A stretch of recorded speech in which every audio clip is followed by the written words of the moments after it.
ఓవైపు army chief, air chief marshal, మరోవైపు రక్షణ మంత్రి రాజ్నాథ్. అందరి నోట ఒకటే మాట, మళ్ళీ గనక తోక ఊపితే కట్ చేస్తామంటూ పాకిస్తాన్కు వార్నింగ్ల మీద వార్నింగ్లు ఇస్తున్నారు. దాంతో పాకిస్తాన్పై ఆపరేషన్ సింధూర్ 2 లోడింగ్ అవుతుందన్న సందేహాలు వ్యక్తమవుతున్నాయి. బలగాలు సర్వసన్నద్ధంగా ఉండాలని ఆర్మీ చీఫ్ ఎందుకన్నారు? దాయాది పాక్తో త్వరలో మరో యుద్ధం జరగబోతోందా? ఇదే అంశంపై ఇన్ డీటెయిల్డ్గా 10 టీవీ స్పెషల్ డిబేట్లో మాట్లాడబోతున్నాం. చర్చలో పాల్గొంటున్నారు 10 టీవీ స్టూడియోలో మేజర్ శ్రీనివాస్ గారు, అలాగే బయట నుంచి లైవ్లో పాల్గొంటున్నారు రిటైర్డ్ ఆర్మీ కల్నల్ వివి రావు గారు.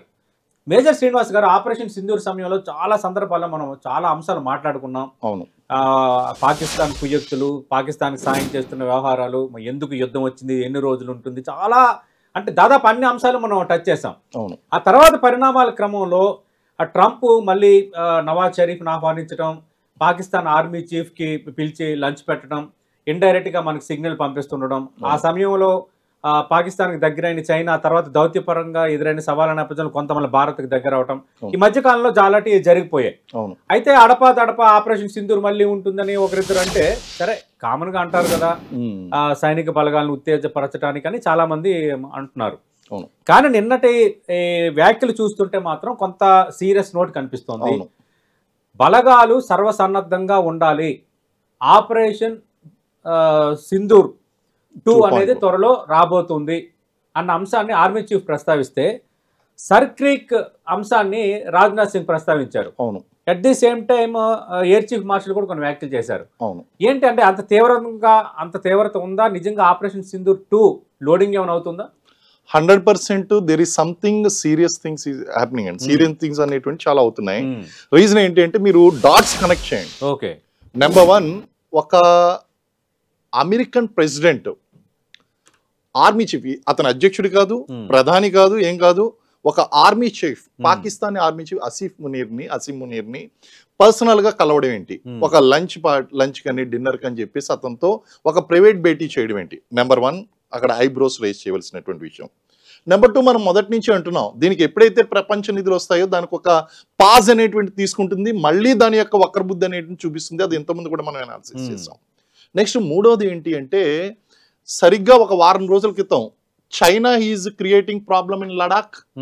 అక్కడ సోనం వాంగ్చూని అరెస్ట్ చేయడం, ఆర్మడ్ ఫోర్సెస్ వాళ్ళు, he is acting anti nationalist activities అనేటువంటి చేయడం, చైనా అంటూ వస్తే కనుక నేనే గేట్లు తెరుస్తాము అని చెప్పడం, ఇవన్నీ కూడా అక్కడ ప్రాబ్లం క్రియేట్ చేస్తున్నారు.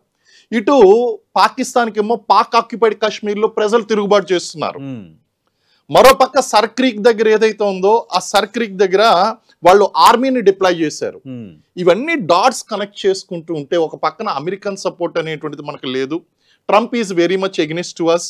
అతని మాటల్లో ఒకలా ఉన్నాడు, యాక్షన్స్ లో ఇంకోలా ఉన్నాడు. ట్రేడ్ వార్ అనేటువంటిది ఓపెన్ చేశాడు. దీనికి తోడు ఇస్లామిక్ దళాలన్నీ కూడా ఒక నాటో దళాల్లాగా ఒక ఆర్మీ అనేటువంటిది ఇక్కడ పశ్చిమాసియాలో, ఏషియాలో ఏర్పాటు చేయాలి అనుకోవడం కూడా ఒక ఐబ్రోస్ రేస్ చేసేటువంటి విషయం అండి. ఇవన్నీ కూడా మనం డాట్స్ కనెక్ట్ చేసుకుంటే there is something is happening. గతంలో ఎప్పుడు కూడా మన ఆర్మీ చీఫ్ కానీ లేకపోతే ఎవరు కూడా మేము పాకిస్తాన్ మ్యాప్ నామరూపాలు లేకుండా చేసేస్తాం, చాలా పెద్ద వర్డ్, చాలా పెద్ద వర్డ్ అండి, తుడిపేస్తాం అంటే చాలా మామూలు డైలాగ్ కాదు అది. అది చాలా అంటే దట్ షోస్ మనం సంసిద్ధత, రూపురేఖలు నామరూపాలు లేకుండా చేస్తారని చెప్పడం అండి. ఎందుకంటే ఇప్పుడు పాకిస్తాన్ కూడా అది ఎమోషనల్ గా ఫైట్ చేసేటువంటి ఒక కంట్రీ. మొన్న చిత్తుగా ఓడిపోయింది. ఒక రంగా చెప్పాలంటే క్రికెట్ గ్రౌండ్ లో నడిచింది వారే నడిచింది. మనం ఒక యాక్షన్ చేస్తే వాళ్ళ రియాక్షన్, ఆ రియాక్షన్ మళ్ళీ మనం యాక్షన్ రియాక్షన్ అనేది కంటిన్యూ అయింది. వీటిలన్నిటి యొక్క ఇంపాక్ట్ అన్నిటికీ అక్కడ అసీం మునీర్ ఎవరైతే ఉన్నారో he is very strongly wanting a war with India. But there is something big is going to happen. అందు గురించే గతంలో ఎప్పుడు లేని పనులకి పాల్పడుతుందా పాకిస్తాన్ ఇప్పుడు? ఖచ్చితంగా అది మనల్ని రెచ్చగొట్టేటువంటి పనులకు పాల్పడమే కాదు, they have very strong plan. ఎందుకంటే గతంలో ఇంత చావు దెబ్బ తిన్న తర్వాత కూడా వాళ్ళు ఎలాంటి చర్యలు చేస్తున్నారు అంటే, వాళ్ళు ఎక్కడో ఇక్కడ చప్పుడు ఒక చోట చేసి యాక్షన్ ఇంకో చోట ఉండొచ్చు, లేదా మల్టిపుల్ ఫేజెస్ అనేటువంటివి అక్కడ ఓపెన్ చేయొచ్చు. ఈ డిస్టర్బెన్సెస్ అనేటువంటివి, there is something big is happening. We must be double alert. మన ఆపరేషన్ సింధూర్ లో మొదటి ఫేజ్ లో ఉన్నట్టు నడవదు ఈసారి వ్యవహారం. ఈసారి ఖచ్చితంగా there is a big thing something. ఈ Okay. విషయాలన్నీ కూడా మనం డాట్స్ అన్ని కూడా కనెక్ట్ చేస్తూ ఉంటే Okay. దే ఆర్ నేపాల్లో అక్కడ హాస్టైల్ కండిషన్స్ ఉన్నాయి, అవునవును. బంగ్లాదేశ్ లో హాస్టైల్ కండిషన్స్ ఉన్నాయి, చైనాతో మనకు ప్రాబ్లం ఉంది, శ్రీలంకతో ఇక్కడ సరైనటువంటి స్నేహ బంధాలు అనేటువంటివి Right. ఇవన్నీ కూడా డిస్టర్బ్ చేయడం జరిగింది. అవును. వీటిలన్నింటినీ యూజ్ చేసుకుంటూ America is doing something. Okay, right. V V Rao garu, మీ అంచనా ఏంటి సార్? ప్రపంచ పటం నుంచి తుడిపేస్తామంటూ ఆర్మీ చీఫ్ మాట్లాడారు, రక్షణ మంత్రి రాజ్నాథ్ మాట్లాడారు, సర్క్రీక్ దగ్గర మీరు కవ్వింపు చర్యలకు పాల్పడితే డబుల్ రియాక్షన్ ఉంటుందని చెప్తున్నారు. ఎలా అర్థం చేసుకోవాలి సార్? నిజంగా ఆపరేషన్ సింధూర్ 2 లోడింగ్ ఏమైనా అవుతుందా, లేదంటే ఎప్పటిలాగే చేసే స్టేట్మెంట్స్ కన్నా చూడాలా? లేదండి, తప్పనిసరిగా ఏదో జరుగుతోంది, ఏదో ఇంటెలిజెన్స్ ఇన్పుట్స్ చాలా స్ట్రాంగ్ గా వస్తున్నట్టు అనిపిస్తున్నాయి. ఎందుకంటే మనం ఓపెన్ గా కూడా చూస్తే పాకిస్తాన్కి విపరీతమైన బలం చేకూరుతోంది లాస్ట్ 3-4 months లో. ఓకే, వాళ్ళ పొలిటికల్ కానీ డిప్లొమాటిక్ కానీ చైనా తోటి వాళ్ళ విక్టరీ పీరియడ్ లో పార్టిసిపేట్ చేయడం కానీ, అజర్బైజాన్ ని మెంబర్షిప్ మనం రిఫ్యూజ్ చేయడం వల్ల అజర్బైజాన్ పాకిస్తాన్ సైడ్ కదిలినట్టు చూపించడం కానీ, టర్కీ తోటి 3 అగ్రిమెంట్లు చేయడం కానీ, సౌదీ అరేబియా తోటి 1 అగ్రిమెంట్ చేయడం కానీ, అలాగే లాస్ట్ అమెరికా మీద ప్రెషర్ తీసుకొచ్చి మనం ఏదైతే చాబహార్ పోర్ట్ ఇరాన్ లో ఆపరేట్ చేస్తున్నామో దాని మీద ఎడిషనల్ టారిఫ్స్, తర్వాత శాంక్షన్స్ ఇంపోజ్ చేయడం, ఇవంతా ఒక కవ్వింపు చర్య కిందే తీసుకోవచ్చు. ఇంటెలిజెన్స్ ఇన్పుట్స్ వస్తున్నట్టు చాలా అనుకోవచ్చు. ఎందుకంటే India operation Sindoor 1.0 cease fire చేసినప్పుడు 3 కండిషన్స్ క్లియర్ గా పెట్టింది. ఒకటి, రెండోది, ఏ టెర్రరిస్ట్ యాక్షన్ ఇండియాలో జరిగినా గానీ దాని బ్లేమ్ పాకిస్తాన్ మీదే అని చెప్పింది. రెండవది, సింధు వాటర్ జలాలు అబ్రిగేషన్ లోనే ఉంటాయని చెప్పింది. మూడవది, పాకిస్తాన్ ఆక్రమిత కాశ్మీర్ మీదనే చర్చలు జరుగుతాయి, ఇంకా ఏ విషయం మీద మాట్లాడమని చెప్పింది స్పష్టంగా. ఈ మూడిట్లోనూ ఈ 3 చర్యలతో చూస్తే ఏమవుతుందంటే పాకిస్తాన్కి ఇప్పుడు బలం వచ్చినా గానీ ఏదైనా యాక్షన్ తీసుకోవడానికి పెద్ద స్కోప్ కనిపించట్లేదు. ఓకే, టెర్రరిస్ట్ గ్రూప్స్ 2 కవ్వింపు మాట్లాడారు, మేము ప్రతీకారం తీర్చుకుంటాం అన్నట్టుగా మాట్లాడారు, కానీ స్కోప్ కనిపించట్లేదు. అందువల్ల వాళ్ళు ఏం చేస్తారంటే ఒక డెనైబిలిటీ ఫ్యాక్టర్ తోటి ఏదైనా చేయగలుగుతామా అన్నది చూసుకుంటారు. అది బహుశా ఏంటంటే సౌత్ ఇండియాలో కానీ ఇటువంటి ఏరియాలో ఏదైనా బాంబ్ బ్లాస్ట్లు జరగడం కానీ అది లోకల్ గ్రూప్స్ కి యాస్క్రైబ్ చేస్తూ వాళ్ళు డెనైబిలిటీ పెట్టుకుంటారు. రెండవది ఏంటంటే సింధు వాటర్ జలాలతోటి కొంచెం లింక్ అయి ఉన్న ఇండస్ వాటర్ ట్రీటీ తోటి లింక్ అయి ఉన్నది మన రన్ ఆఫ్ కచ్ లో సర్క్రీక్ వల్ల ఇష్యూ. సర్క్రీక్ వల్ల ఇష్యూ వల్ల మనకి మత్స్యకారులు కూడా ప్రాబ్లం అవుతుంది. మన వాళ్ళ బోట్స్ దాదాపు 250 వరకు ప్రతి సంవత్సరం సీజ్ చేసుకుని వాళ్ళు ప్రైవేట్ గా ఆక్షన్ చేసుకుంటున్నారు. 2-3 సంవత్సరాల తర్వాత కానీ ఈ ప్రిజనర్స్ ని యాక్చువల్ గా ఏంటంటే ఇంటర్నేషనల్ లాస్ ప్రకారం ఇటువంటి మత్స్యకారులు ఇన్సిడెంట్స్ జరిగితే వాళ్ళని లూజ్ గా వదిలేయాలి, అంటే జనరల్ గా 1-10 రోజుల్లో వదిలేయాలి. కానీ 2 సంవత్సరాల వరకు వాళ్ళని వయా వాగా బోర్డర్ పంపిస్తున్నారు వాళ్ళ బోట్స్ లేకుండా. ఇవన్నీ చూస్తా ఉంటే 1999 లో కార్గిల్ తర్వాత రన్ ఆఫ్ కచ్ లో ఏదైతే 10% ఏరియా మనకి పాకిస్తాన్ కి జమ్మూ కాశ్మీర్ కాకుండా మిగతా బోర్డర్ ఏదైతే ఉందో అందులో దాదాపు 10% పడుతుందండి. అంటే దాదాపు 1000 కిలోమీటర్లు అనుకుంటే ఇది దాదాపు 90-100 కిలోమీటర్లు, అంటే 10% భూభాగం. ఇంకా బోర్డర్ పిల్లర్ 1095 కరెక్ట్ అయితే, అది నంబర్ నాకు గుర్తులేదు కానీ ఆ పిల్లర్ తర్వాత డిమార్కింగ్ లేదు. 1914 లో ఉన్న డిమార్కింగ్ మనం అదే డిమార్కింగ్ అంటున్నాం, వాళ్ళు మాత్రం అది ఒప్పుకోవట్లేదు. అదే వాళ్ళు ఇంకోటి ఏమంటున్నారంటే టర్కీ తోటి ఒప్పందం చేసుకుని, టర్కీ మనకి ఓఎన్జీసీ ఎలాగుందో అలాగా పాకిస్తాన్ ఎక్స్ప్లోరేషన్ ఏజెన్సీ తర్వాత టర్కీ ఎక్స్ప్లోరేషన్ ఏజెన్సీ వీళ్ళిద్దరి మధ్యన ఒప్పందం కుదిరి ఈ వాటర్ బేసిన్ లో ఈ మార్షి ఏరియాలో ఆయిల్ డ్రిల్లింగ్ కి ఎక్స్ప్లోరేషన్ మొదలు పెట్టనున్నారు. అందులో క్లోజర్ టు ఇండియన్ బోర్డర్ వస్తారు, ఎందుకంటే ఇండియా సైడ్ ని రాజస్థాన్ లో ఆయిల్ నిక్షేపాలు దొరికినాయి. కేన్ వేదాంత గ్రూప్ కేన్ కార్పొరేషన్ ఏదైతే ఉందో అది ఎక్స్ప్లాయిట్ కూడా చేస్తాం. సో ఆయిల్ దొరికే సంభావన చాలా అవకాశం ఉంది. అలాగే చైనా వరల్డ్ బ్యాంక్ సపోర్ట్ తోటి సుక్కూర్ బరాజ్ నుంచి ఒక కాలువ ఎప్పుడైతే 97లో పూర్తి చేశారో ఓకే దానికి అనుబంధంగా ఇంకో 2 కెనాల్స్ పూర్తి చేశారు. దీనికి 2 కారణాలు ఉన్నాయండి. చెప్పడానికి వాటర్ సెలైన్ వాటర్ పంప్అవుట్ చేస్తున్నాం అంటారు, కానీ మనకి రహీం యార్ ఖాన్ సౌత్ లో మన Rajasthan border basically Jaisalmer Barmer opposite లో మనం 1971 వార్లో తీవ్రంగా లోపలికి వెళ్ళిపోయాం 150 కిలోమీటర్ల వరకు. దాదాపు పాకిస్తాన్ హైదరాబాద్ ని థ్రెటన్ చేశాం. రైల్వే స్టేషన్స్ కూడా క్యాప్చర్ చేయడం జరిగింది.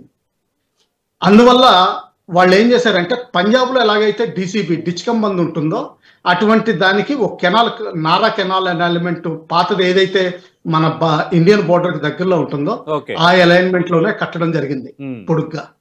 ఇది చైనా వరల్డ్ బ్యాంక్ అసిస్టెన్స్ తీసుకుని కట్టారు. దానికి అనుబంధంగా ఇంకో 2 చిన్న కెనాల్స్ కట్టారు. దాంతో పాటుగా ఈ టర్కీది ఇంకొక 2 విషయాలు బయటకు వచ్చింది. ఒకటి 1000 square kilometers exclusive manufacturing and export zone టర్కీకి అప్పగిస్తుంది. అది ఇండియన్ సైడ్ కి, ఇండియన్ బోర్డర్ కి దగ్గరలో అప్పగిస్తుంది. ఇంకోటి ఏంటంటే టర్కీ తోటి ఒప్పందం కుదుర్చుకుని చాలా పెట్రోల్ క్రాఫ్ట్ పొంది, అంటే సముద్రంలో గస్తీ తిరిగే నౌకలు దాని మీద వెపన్స్ మౌంట్ చేయొచ్చు, మోటార్స్ వరకు మౌంట్ చేసి ఇండియన్ షిప్స్ మీద ఫైర్ చేయొచ్చు. అటువంటి 30-40 ఎక్వైర్ చేసింది పాకిస్తాన్. అంతేకాకుండా 4 కార్వెట్లు, అంటే fast attack air naval ships ఇవి, వీటి కాంట్రాక్ట్ తీసుకుంది. 2 బహుశా టర్కీ ఇన్వెంటరీలోంచి డైరెక్ట్ గా డెలివరీ ఇస్తారు. 2 పాకిస్తాన్ లో కరాచీ హార్బర్ దగ్గర మన ఇండియన్ సైడ్ కి కొంచెం ఏరియా ఎలాకేట్ అయింది, అక్కడ కన్స్ట్రక్షన్ జరుగుతుంది. ఇది కూడా జరగడం పుట్టింది.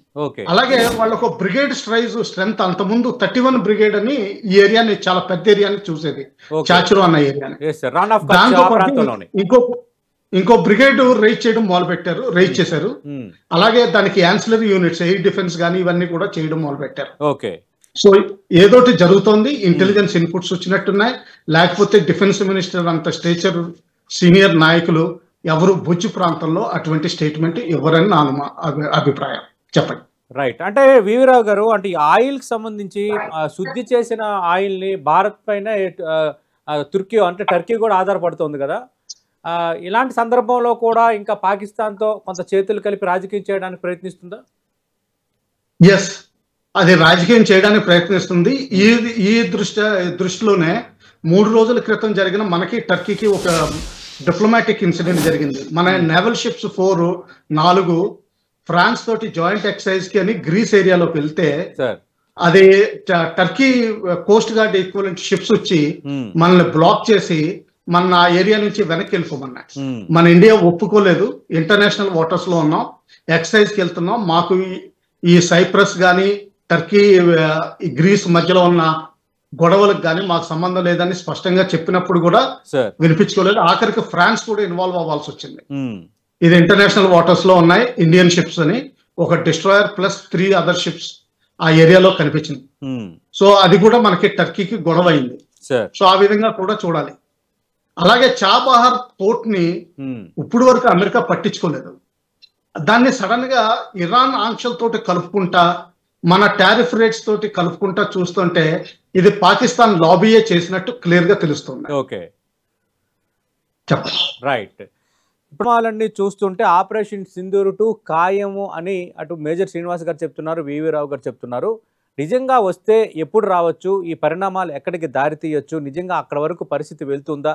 ఎందుకంటే గతంలో పాకిస్తాన్కు గట్టిగా బుద్ధి చెప్తాం, మీ సంగతి తేలుస్తాం, సై అంటే సై అంటూ భారత ఆర్మీ చీఫ్ కానీ భారత ప్రభుత్వం కానీ ఆ రక్షణ శాఖ మంత్రి కానీ ప్రకటన చేసేవారు.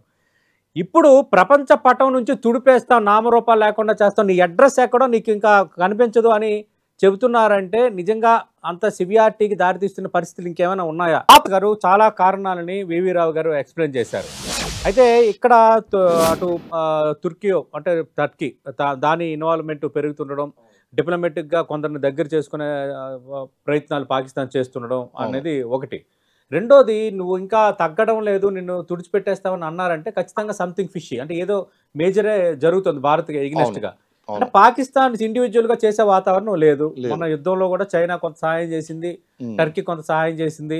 యుద్ధాన్ని నేనే ఆపానని మాట్లాడుతున్న ట్రంప్ కూడా కొంత తెర వెనుక రాజకీయం నడిపాడని. అవును. ఇప్పుడున్న పరిస్థితుల్లో పాకిస్తాన్ ప్రొవోక్ చేస్తుంది ఎవరు అంటే భారత్ టార్గెట్ గా ఉన్న దేశాలు ఏవైనా పాకిస్తాన్ ని మళ్ళీ కొంత బలోపేతం చేసి భారత్ కి చెక్ పెట్టాలనుకుంటున్నాయా? 100% అండి. ఇప్పుడు మనకి ట్రేడ్ వార్ అనేటువంటి స్టార్ట్ అయింది అమెరికాతో. టారిఫ్స్ మీద టారిఫ్స్ పెంచుకుంటూ వెళ్ళారు. మనం ఏదైతే మనం డిస్కషన్ లో చెప్పామో ఆ టారిఫ్స్ అన్ని కూడా మనకి ట్రంప్ వేసేయడం అనేటువంటి జరిగింది. అయితే ఇప్పుడు ట్రంప్ యొక్క మెయిన్ టార్గెట్ ఏంటి అంటే వాళ్ళు ఎట్టి పరిస్థితుల్లో భారతదేశం ఎట్టి పరిస్థితుల్లో అయినా సరే ట్రంప్ దగ్గర నుంచి అమెరికా నుంచే ఆ యొక్క ఆయిల్ బ్యారల్స్ అనేటువంటి కొనాలి, నాట్ ఫ్రమ్ రష్యా. ఎందుకంటే మనం రష్యా నుంచి కొనడం వలన ఆ డబ్బు ఉక్రెయిన్ యుద్ధానికి అది వాడుతుంది కాబట్టి మనం ఇండైరెక్ట్ గా మనం అక్కడ యుద్ధ కండిషన్స్ ప్రోత్సహిస్తున్నాం అనేటువంటి ట్రంప్ యొక్క అభియోగం. సరే మేము కొంటాం మరి అమెరికా దగ్గర నుంచి, మరి తక్కువ రేటుకి అంటే ఎక్కువ రేటు కొనాలి, మనం ఆ రేటు కొనాలి. ఇప్పుడు గుజరాత్ మీద వీళ్ళు ఫోకస్ పెట్టారు అంటే అక్కడ బిగ్గెస్ట్ ఇండస్ట్రీ రిలయన్స్ ఇండస్ట్రీస్, అలాగే the most richest man Ambani, Gautam Adani, వీళ్ళ అన్ని పోర్ట్స్ ఉన్నవి, వీళ్ళ బిజినెసెస్ ఉన్నాయి అక్కడ. అలాగే గుజరాత్ యొక్క జీడిపి కనుక మనం చూసినట్లయితే that is equal to Pakistan GDP. So ఇప్పుడు ఎలాగన్నా సరే దీన్ని ఎకనామికల్లీ డీస్టెబిలైజ్ చేయాలి. ఇక్కడ ఉన్నటువంటి ఆయిల్ రిజర్వ్స్ ఏదైతే ఉన్నాయో వాటిని దెబ్బతీయాలి, ఇక్కడ పోర్ట్ ఆపరేషన్స్ ఏదైతే ఉన్నాయో వాటిని దెబ్బతీయాలి. ఒకవేళ గనక పాకిస్తాన్ కి ఈ యొక్క ఏరియాలో ఈ సర్క్రీక్ ఏరియాలో కనుక డామినేషన్ కనుక వచ్చిందంటే దాని యొక్క entry to India is very easy. So ఇంత టాక్టికల్ ఇంపార్టెన్స్ ఉంది. అందులో ఇంకోటి చూడాలండి, పాకిస్తాన్ కి ఎప్పుడైతే ఆపరేషన్ సింధూర్ జరిగిందో it is not only war against India, it is war against Modi ji అన్నట్టు అయిపోయింది. ఇప్పుడు ఏంటి అంటే గుజరాత్ అనేటువంటిది మోడీ గారి యొక్క ఓన్ స్టేట్. సో దాన్ని ఫోకస్ పెట్టారు. సో దీని వెనకాల అంతా కూడా కథ అంతా నడుపుతుంది ఎవరు అంటే డిప్లొమాటిక్ గా ఇస్లామిక్ సపోర్ట్ ఉన్నటువంటి countries, of course China. And next ఇప్పుడు ఏంటి అంటే ట్రంప్ యొక్క రోల్ చూస్తే చాలా చాలా చాలా పెద్ద రోల్ ఉంది. సో ఇవన్నీ కూడా తీసుకుని ఈ బలాన్ని చూసుకుని పాకిస్తాన్ ఏదో ఒక స్ట్రాంగ్ యాక్షన్ చేయాలనుకుంటుంది. కానీ మనం ఒక మాట అన్నాం, పాకిస్తాన్ యొక్క మ్యాప్ ని నామరూపాలు లేకుండా మ్యాప్ లోనే లేకుండా చేసేస్తామంటే లాస్ట్ టైం చిన్న ఆపరేషన్ చేసినందుకే మనం ఇంపార్టెంట్ ప్లేసెస్ అన్ని కూడా మనం డిస్ట్రాయ్ చేసి పెట్టాం. అంటే మనం ఏం ఖాళీగా కూర్చోలేదు. ఆ తర్వాత ఇంకా మరిన్ని ఇంపార్టెంట్ ప్లేసెస్ ఒకవేళ గనక పొరపాటున పాకిస్తాన్ కనుక ఛాన్స్ ఇచ్చిందంటే ఇంతకంట బలంగా మనం నాశనం చేయడం అనేటువంటి జరుగుతుంది. బట్ పాకిస్తాన్ సైనికులు సిద్ధంగా ఉండాలి అని ఆర్మీ చీఫ్ అన్నారంటే అది సీరియస్ నోటేనా? It's very serious. ఏ సందర్భాల్లో సార్ మీరు వివిరావు గారు ఆర్మీలో పనిచేశారు వివిధ హోదాల్లో, అవును, సైనికులు సర్వసన్నద్ధంగా ఉండాలని అనేది క్యాజువల్ వర్డా లేదంటే something is going to it's very big thing అండి. మీకు ఒకటి చెప్తాను, ఇప్పుడు ఒక ఆర్మీలో ఉండేటువంటి ఒక కెప్టెన్, ఒక మేజర్, ఒక కల్నలో ఇలాంటి స్టేట్మెంట్లు ఇచ్చారు అంటే ఫస్ట్ ఆఫ్ ఆల్ అక్కడ అదేమి అంత లోకల్ లెవెల్లో. కానీ the chief of army staff has given this kind of statement, that to which is impacting international diplomatic relations. ఒక అంతర్జాతీయ దౌత్య సంబంధాలను ఎఫెక్ట్ చేసేటువంటి ఒక స్టేట్మెంట్ ఇచ్చారంటే it is not so easy. And at the same time he is alerting our own forces and he is also giving a lot of encouragement. ఆ యొక్క స్ఫూర్తి రగిలిస్తున్నాడు మన యొక్క ఫోర్సెస్ లో. ఆయన అంటే we are all unite, ఎటువంటి పరిస్థితికైనా సరే సన్నద్ధంగా ఉండాలి. And at the same time we are giving a strong warning to the Pakistan, saying that నువ్వు కనుక ఏ పిచ్చి వేషాలు వేసినా సరే ఈసారి దెబ్బ ఇంకా గట్టిగా ఉంటుంది అనేటువంటి విషయాన్ని చాలా గట్టిగా చెప్తున్నాం. ఆయన స్టేట్మెంట్ క్యాజువల్ స్టేట్మెంట్ కాదు, ఏదో చిన్న ర్యాంక్ లో ఉండేటువంటి వాళ్ళు మాట్లాడేటువంటిది కాదు. ఇది చీఫ్ ఆఫ్ ఆర్మీ స్టాఫ్ చెప్పినట్టు గతంలో ఎప్పుడు కూడా ఇలాంటి స్ట్రాంగ్ అంటే this statements definitely instigate the things. Right. V V Rao గారు, అంటే ఇప్పుడు కొత్త శక్తులు కలిసి వచ్చే అవకాశం ఉందా? ఇప్పుడు మీరు కానీ శ్రీనివాస్ గారు కానీ చెప్పినట్టు పాకిస్తాన్కు అదనపు బలంగా త్రూ సర్క్రీక్ ద్వారా మనం పాకిస్తాన్కి దెబ్బ కొట్టాలంటే ఏం చేయాలంటారు? ఎందుకంటే అది లాహోర్ పోర్టుకు వెళ్ళే ప్రధాన మార్గం. ఎక్కడి నుంచి వాణిజ్యపరమైన నౌకలు లాహోర్ పోర్టుకు వెళ్ళాలంటే అదే వెళ్ళాలి. లాహోర్ అనేది ఫైనాన్షియల్గా లాహోర్ పోర్ట్ అనేది పాకిస్తాన్ ఆర్థిక వ్యవస్థకు ఒక హార్ట్ లాంటిది. ఈ దిశగా మనం ఏమైనా దెబ్బ కొట్టగలమా? మనం మీరు అంటున్నది కరాచీ అండి, లాహోర్ ఉంటుంది కరాచీ. ఇంకొన్ని విషయాలు మనం గమనించాలండి. ఇప్పుడు ఒక సర్ప్రైజింగ్ థింగ్ ఏంటంటే ఇజ్రాయెల్ గవర్నమెంట్ పాకిస్తాన్ కి డిప్లొమాట్స్ లెవెల్లో, అంటే పొలిటికల్ గవర్నమెంట్ లెవెల్లో కాకుండా డిప్లొమాటిక్ లెవెల్లో సారీ చెప్పింది. ఇది చాలా ఆశ్చర్యకరమైన విషయం. అంటే ఎవరో ఒకళ్ళు ఇప్పుడు ఇజ్రాయెల్ హౌతీస్ మీద ఫైర్ చేస్తుంది. ఎందుకంటే హౌతీస్ హమాస్ కి సపోర్ట్ గా ఉన్నారు. అవును. అటువంటి హౌతీస్ మీద ఫైర్ చేయడానికి లేకపోతే అటువంటి హౌతీస్ ని కంట్రోల్ చేయడానికి సౌదీ అరేబియా ఒక ఒప్పందం చేసుకుని 6,000 ట్రూప్స్ అంటే 2 బ్రిగేడ్స్ ప్లస్ స్ట్రెంగ్త్ ని పాకిస్తాన్ నుంచి తీసుకొచ్చి హౌతీస్ కి ఎగ్నెస్ట్ గా వాడుతున్నారు. ఓకే, ఇది చాలా సర్ప్రైజింగ్ థింగ్. అంటే ఏంటంటే బేసికలీ పరోక్షంగా పాకిస్తాన్ ఇజ్రాయెల్ కి హెల్ప్ చేస్తుంది. కాదు, మరి ఇజ్రాయెల్ మనకి అత్యంత నమ్మకమైన స్నేహ దేశం కదా సార్, మరి ఈ డెవలప్మెంట్ ఎలా చూడాలి? ఇవి ఉంటాయండి. మామూలుగా ఇంటర్నేషనల్ లెవెల్లో ఏమవుతుందంటే కొన్ని అంటే సందర్భాలను బట్టి మాట్లాడాల్సి వస్తుంది. ఇప్పుడు ఏమవుతుందంటే అండి, పైకి పాకిస్తాన్ పాలెస్టీన్ వేరే దేశం కావాలని అంటోంది, కానీ బ్యాక్ డోర్ ద్వారా అమెరికాని సపోర్ట్ చేస్తుంది రేపటి వరకు ఇచ్చిన లాస్ట్ ఫైనల్ డేట్ లో. అంటే ఏంటంటే బేసికలీ అమెరికాకి చాలా చేరువ అవుతోంది ఇంటర్నేషనల్ గా డిఫెన్స్ పరంగా. అలాగే చైనా పరంగా చూస్తే వాళ్ళు విక్టరీ పెరేడ్ అటెండ్ అయ్యారు, both president and field marshal. తర్వాత ఆగస్ట్ ఎండ్ కల్లా 2 స్క్వాడ్స్ J-35 ఎయిర్ క్రాఫ్ట్ అంటే 5.0 జనరేషన్ ఏదైతే అంటారో లేటెస్ట్ F-35 కి ఈక్వలెంట్ గా J-35 అంటారు వీళ్ళు. ఆ J-35 విమానాలు మనం డెలివరీ అయిపోయినట్లు లెక్క పెట్టుకోవాలి. ఎందుకంటే ఆపరేషన్ సింధూర్ టైం నుంచి పైలట్స్ ట్రైనింగ్ లోనే ఉన్నారు చైనాలో. అఫీషియల్ గా రిపోర్ట్ రాలేదు, కానీ ఇప్పుడు అక్టోబర్ నెల వచ్చింది కాబట్టి ఒక నెల రోజులు డిలే అయినా గానీ అవి చేరుకున్నట్టు మనం లెక్క పెట్టుకోవాలి. అంటే ఏంటంటే ఒక్కసారి ఉత్సాహం వచ్చింది, టెర్రరిస్ట్ గ్రూపులు కూడా ఉత్సాహంగా మాట్లాడుతున్నారు. తర్వాత ఏంటంటే పాకిస్తాన్ లో ఎప్పుడైనా సరే సడన్ గా ఉత్సాహం గాని నిరుత్సాహం గాని కుదిరితే జనరల్ గా 14-21 రోజుల్లో ఏదోటి చేస్తారు. 21 ఒక నంబరు వాళ్ళకి చాలా అంటే ఎమోషనల్ గా వాళ్ళకి చాలా దగ్గరగా ఉంటుంది. ఎందుకంటే 7+8+6 కలిపినా 21 అవుతుంది. అలాగా 21 days లో ఏదోటి చేయాలని చూస్తారు. అంటే ఇలాంటి పరిణామాల నేపథ్యంలో ఇజ్రాయెల్ రేపొద్దున మనం మళ్ళీ ఆపరేషన్ సింధూర్ 2 కనుక లోడింగ్ అయితే ఇజ్రాయెల్ ఎలా వ్యవహరించవచ్చు? రెండోది, అప్పటితో పోల్చుకుంటే చైనాతో మన సంబంధాలు మళ్ళీ కొంత మెరుగుపడుతున్నాయి. మనం ఈరోజు చూసాం వార్తాపత్రికల్లో కూడా మళ్ళీ డైరెక్ట్ ఫ్లైట్స్, చైనాకి డైరెక్ట్ ఫ్లైట్స్ అనేవి మళ్ళీ వాటిని రిట్రైవ్ చేస్తున్నారు. ఎందుకంటే కొంత పౌర సంబంధాలు మెరుగుపరచాలన్న ఉద్దేశంతో చేస్తున్నారు. అలాగే దౌత్య సంబంధాలు, టెక్నాలజీ పరంగా మరికొన్ని డీల్స్ త్వరలో జరగబోతున్నాయి అన్న ఒక వాతావరణం క్రియేట్ అవుతుంది. మరోవైపు వ్లాదిమిర్ పుతిన్ కూడా భారత్ జోలికి వస్తే మేము ఉన్నాము, భారత్ ఏదైనా అంటూ కొంత సపోర్టుగా గత 3 రోజుల్లో 2 స్టేట్మెంట్లు కూడా ఇచ్చారు. వీటన్నిటి నేపథ్యంలో రేపొద్దున మనకు సపోర్ట్ ఎలా ఉండొచ్చు? ఒకటి చూడాలండి, చైనా ఆపరేషన్ సింధూర్ 1లో ఇచ్చినట్టుగానే మళ్ళీ ఇప్పుడు పాకిస్తాన్ కి మద్దతు ఇచ్చే ఛాన్స్ ఉంటుందా? 100% చైనా పాకిస్తాన్ కి మద్దతు ఇస్తుందండి, అందులో సందేహమే లేదు.